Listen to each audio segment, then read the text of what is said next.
लोह आणि फॉलिक ॲसिडने भरपूर असलेल्या या बीटाच्या भाजीने तुमची पचनशक्ती सुधारेल आणि रक्ताची कमतरताही दूर होईल.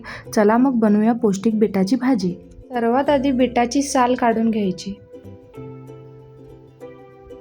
नंतर झटपट पद्धतीने बीट किसून घ्या. वा, काय सुंदर लाल रंग आहे. आता खलबत्त्यामध्ये 8 ते 10 लसूण पाकळी, आल्याचा छोटासा बारीक तुकडा. आता मस्त कुटून घ्या सगळं. आता हे मिश्रण वाटीत काढून घ्या. एक मोठ्या आकाराचा बारीक चिरलेला कांदा आणि बारीक चिरलेला टोमॅटो. त्याला फोडणी देऊया. 1 चमचा तेल गरम करा. थोडीशी मोहरी तडतडू द्या. मग त्यामध्ये अर्धा चमचा जिरे घाला. थोडासा कढीपत्ता घाला आणि लगेच मागे या. फोडणी अंगावर येऊ शकते. फोडणीमध्ये कांदा घालून भाजून घ्या. तयार केलेली मिरची लसूणची पेस्ट घाला.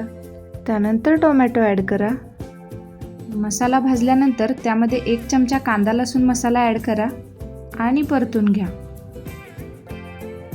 चवीनुसार मीठ घाला.